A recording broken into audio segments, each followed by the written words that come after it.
because that's what I am here for. This afternoon, for starters, I have officially announced to the country my shadow cabinet, a team of honorable members of parliament that I'm going to work with to try and give the country a fresh perspective on the floor of parliament. And I am receiving a lot of feedback about this cabinet. The cabinet helps me to shape my agenda, the agenda of my party in parliament, the agenda of the opposition in parliament. And because I cannot execute this mandate alone, there are those who are asking me, what is the shadow cabinet for?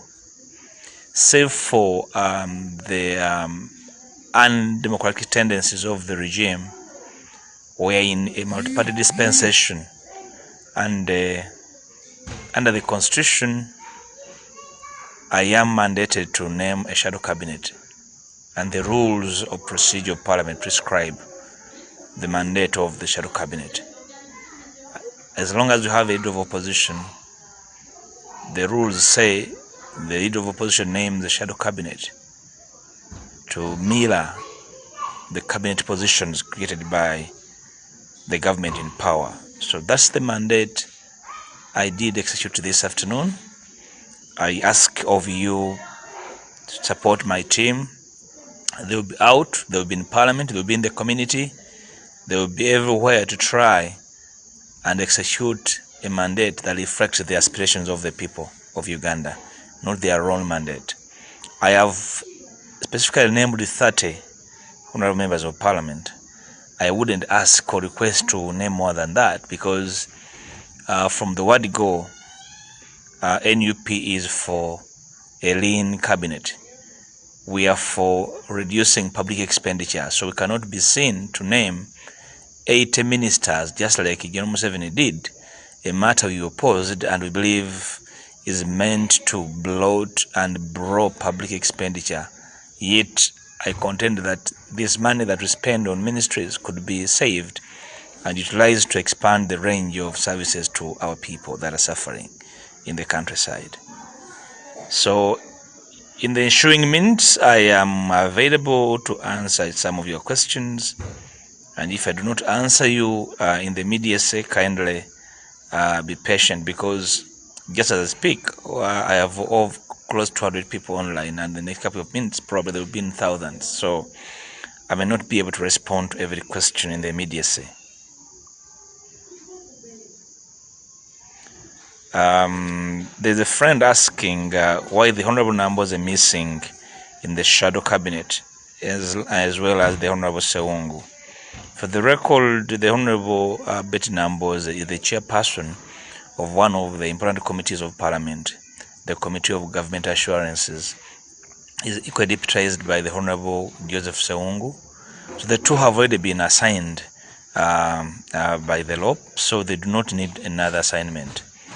The assignment of being a chairperson of a committee is actually bigger than that of being a shadow minister, because in a committee you actually the committee for government assurances, you literally are pretending over all ministries, trying to make all ministers account for the budget they receive and the nature of services, the range of services and their quality they deliver to the public, as well as their timeliness. I can also see questions asking me, as shadow ministers paid? Shadow ministers are not per se paid a salary, no, but the small stipend in the office of the leader of the opposition in form of a small allowance that they receive to be able to undertake their mandate. Is form of airtime, is form of data, is form of fuel, because sometimes they need to move, they need to make phone calls, sometimes they need to pay an assistant. So we give them a small stipend, which you cannot call a salary, and it's to facilitate their work. Otherwise, if this were a democracy, even their researchers and personal assistants would have been paid for by government to be able to counter and oversee, as well as make or demand to account by the ministers. This is the first of the kind of interactions, and I did it to introduce this possibility. When we eventually settle in to try and do what we want to do, I promise that this will be done on a quarterly basis, interact with the country and the world, because we are going to communicate a reporting framework that will be able to regularly feed to our people what we are doing and how we believe the country should move. If it wasn't for COVID that is ravaging us and is bringing work to a standstill, I was supposed to launch our legislative agenda this week. But we are observing the trends. Probably in the coming couple of days, I'll be able to launch this agenda together with my team I've named this afternoon, that the country can pick into our intentions for the coming couple of years, God willing. The trend of questions is so fast that probably I need to concentrate and be able, because already I have over 350 people with a number of issues in the last 5 minutes, and I will try to simply respond to a few. There are so many people demanding and asking of us to be transparent going forward in our dealings so that we can win the confidence of the people. And I have said, when I was asked, when I was when I was named as LOP, I did mention that that my the theme of my leadership is going to be accountability and service. Yeah, it's going to be accountability and service. This is going to be the driving, motivation, because people want accountability. The disappointment with the regime of 35 years is that the regime is not accountable, and we want to make a difference in the coming years. I appreciate the advice people are giving us. There are questions about the absence of the Honorable Semujunganda in the shadow cabinet. I have already mentioned that we cannot have everybody in the shadow cabinet. But for the record, even if we wanted to have the Honorable Semujunganda, a very good friend and a very competent member of parliament, he has already been named and mentioned as by the FDC as their whip in parliament. So after a person has been named as a whip, you cannot again go ahead to name them in your shadow cabinet, because a whip for a party in parliament is a very big position. So we cannot again name them the shadow cabinet. There are people asking us to activate a disciplinary committee in our party to be able to discipline people that are showing indiscipline and greed. Ours is a work in progress, and we are not motivated to reprimand. At the beginning, we are going to have honest conversations, up-close conversations with each other, to be able to appreciate the mandate that we have as leaders of our people, without having to fall over each other because of positions. Somebody is asking me why is the Honorable Segirinya missing? Again, same answer. Remember, the party gave me a mandate of 2.5 years. In the half term, there could be other people that could join the shadow cabinet. But for now, or for the first 2.5 years, I can only name the individuals that I have discussed. And can I also state to our supporters and followers that I do not sit at home and name individuals. We discuss as a party. We have also made consultations with other parties, which is why the entire array of the opposition in parliament is ably represented in the shadow. We would have loved to accommodate more, but for a start, as we build confidence in each other, as we try to understand each other's motivation. We have tried as much as feasible to involve all parties. We have FDC, we have UPC, they can be few, we have DP, we have even the independents. We are trying to cultivate a spirit that will take us, will help us build the momentum that we'll be able to share with the people and make a difference in the years to come. Make no mistake that the regime is exhausted, and we should be able to seize the opportunity and show that we are different. We cannot miss an opportunity to do this. I would have loved to respond to that. Yeah, somebody is asking me, Lope, you've named the shadow cabinet. That compromise our quest to demand for a victory.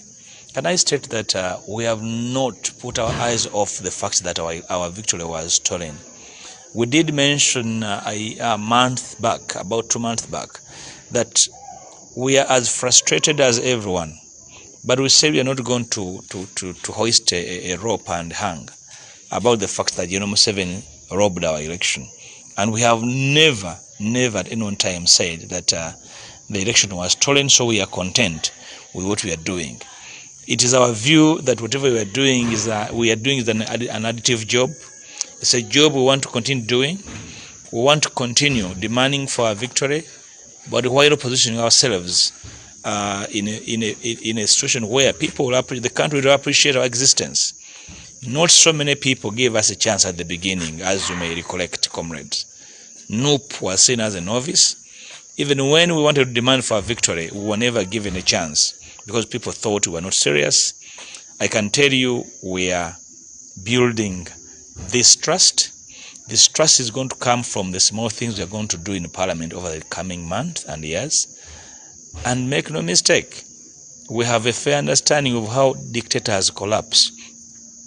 During the campaign, our president, the Honorable Kyagulanyi, did state unequivocally that he is aware General Museveni is doing all he could to steal the victory. You remember the actions of the campaign. These were not actions of a Democrat. But he did remind us that, look, removing a dictator is not an event. It's a process, and I can tell you the activities you see we are undertaking as a part and parcel of the process to remove a dictator. We are not seated on our laurels because of these small positions. This was never our destiny. It's just part and parcel of the long journey we are willing to walk. I am trying to pick as many questions as possible. Somebody is saying, but you said you won the election. I think I have answered that. That is being cynical. Unless you are not following events in Uganda, you cannot talk about the fact that we did not win the election. If you want to prove, you go and ask Justice Byabakama to show you the results of the last election per polling station throughout the country. You probably begin to believe with us that even the winner, the said winner, doesn't know how much they got. So, countrymen and women, I want you to believe that this job we are doing is possible. It needs commitment, and there's not a single individual or a small group capable of doing it alone. These engagements are an invitation of all you friends and citizens to join the bigger struggle, to demand for a country that serves all of us, to demand for justice and freedom for our peoples. You recollect that immediately when we launched our campaign, General Museveni and his forces started arresting our supporters. Up to now, so many young people, our supporters, are still languishing in various cells, dungeons, safe houses, and all sorts of military detentions in this country. And we cannot sit back and simply say that we are settled because we have named the shadow cabinet. No. As you've been following, we have been sending teams to military courts, to civil courts, to try and rescue our people. And we are still demanding for the freedom of our people, because we know it's not yet Uhuru. The questions are coming so fast. Let me try to pick.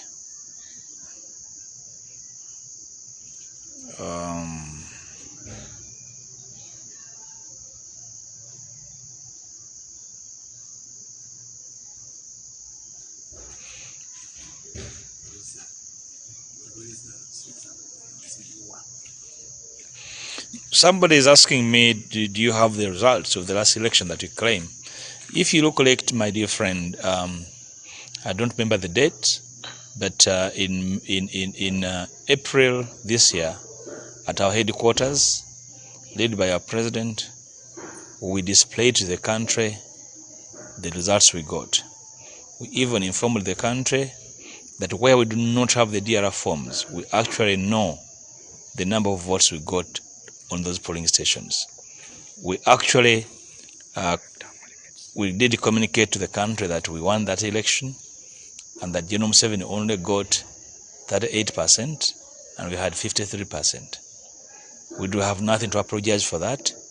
We waited for General Museveni to display his results, because we did display ours. To date, he hasn't done so.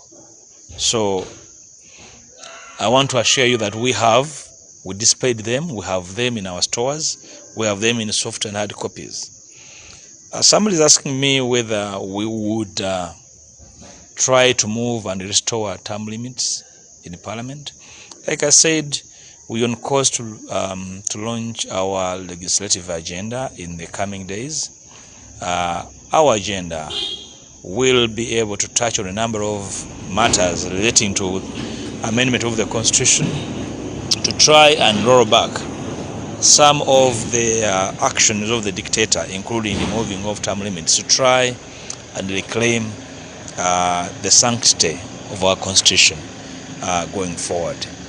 It's going to be a job to both try and amend the Constitution, to try and introduce some legislations, to try and make provision for amending certain laws of the land that relate to our democratic agenda, as well as introducing new ones.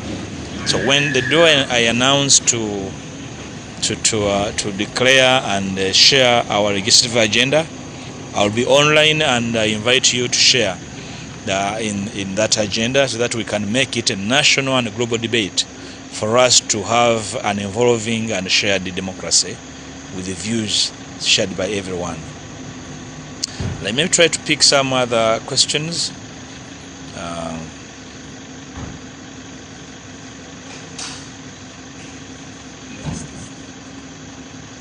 I beg your pardon? Yeah, there are some people asking us what is our next agenda, what's our next step. I did comment that after launching our legislative agenda, we shall be able now to assign the individuals chosen as shadow ministers to come out with the white papers, we call them blue papers or red papers, of how they intend to achieve every activity in our agenda. Because for every shadow minister, a mandate is going to be offered clearly with deliverables, and we shall give them timelines. We shall also launch the activities of our committees, which we lead.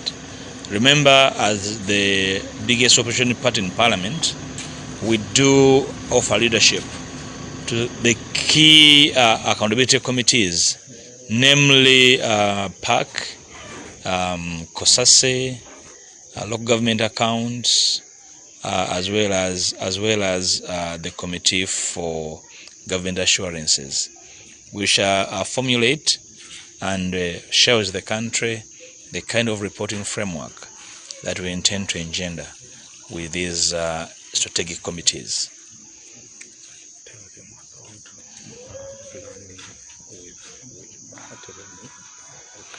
So we, as I try to try and pick out a few other questions, I want to thank our friend and comrade Remy Bahati in New York for being part of this investiture of sharing our views with the rest of the world. Those of you who probably could be aware of who this venerable lady is. She worked, I think, she worked with NBS for some time as a parliamentary reporter. She now lives in New York, but still desirous of following the events of building of our young democracy. And we intend to always work with the heart that the rest of the diaspora and the rest of Ugandans, wherever you are joined. There is somebody asking me about how far we have gone with the demand for the election audit. Auditing an election is not provided for in any of our laws, and it can only be an undertaking which we can force to happen by probably arm twisting the dictator, or if the dictator climbs down his high horse and sees sense in being part of the process to clean up, because the cleanup will be beneficial to the dictator as long as his henchmen. So we continue to push that one way of cleaning up our election is to demand for openness and accountability, to make sure that where we believe we're not contented, an election can be audited. But in the circumstances when we demanded this, the dictator did not seem to appreciate the fact that this country is not about him alone, but it's about everybody and all democratic seeking forces.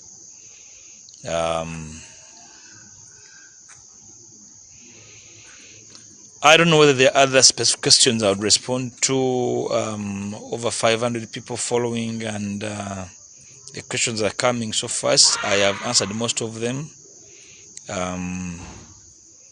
Others are being recycled. But comrades, this is the first of the kind of these interactions, and I have promised that we shall make them regular. Probably